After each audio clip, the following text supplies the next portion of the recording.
নমস্কার বন্ধুরা, welcome back to my channel wonder wings by Neha. দার্জিলিংয়ের জাপানি শান্তি পাগোডা বা জাপানিজ পিস পাগোডা হলো একটি অসাধারণ সৌন্দর্যের স্থাপনা যা পর্যটকদের মনোমুগ্ধ করে। তৃতীয় বিশ্বযুদ্ধের পর শান্তি ও অহিংসার বার্তা ছড়ানোর লক্ষ্যে এটি প্রতিষ্ঠিত হয়। এখানে প্রবেশের কোনো ফি লাগে না, দর্শনার্থীদের জন্য বিনামূল্যে উন্মুক্ত। প্রতিদিন ভোর 4টে থেকে বিকেল 7টা পর্যন্ত খোলা থাকে। হিমালয়ের মনোরম প্রাকৃতিক দৃশ্যের মধ্যে অবস্থিত এই প্যাগোডা শান্তি ও সম্প্রীতির প্রতীক হিসেবে প্রতিষ্ঠিত। এই স্থাপত্যশৈলী অত্যন্ত সুন্দর ও আকর্ষণীয়। সাদা রঙের এই বিশাল স্থাপনা বৌদ্ধ স্থাপত্যশৈলীর একটি উৎকৃষ্ট নিদর্শন।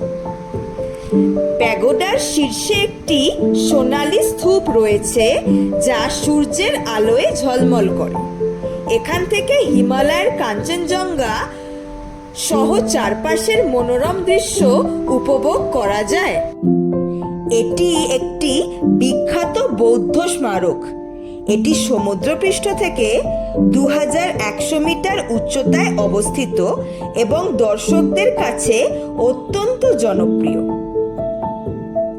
সাদা রঙের এই প্যাগোডাটি আশেপাশের সবুজ পরিবেশের সাথে এক অপূর্ব মিলন ঘটায়।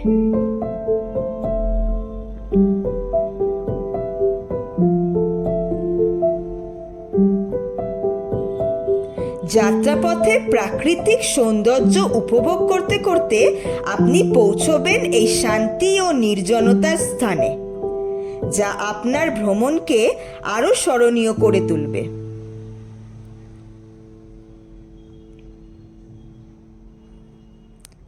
দার্জিলিং গেলে এই শান্তি পিস প্যাগোডা একটি নির্ধারিত স্থান দর্শকদের জন্য।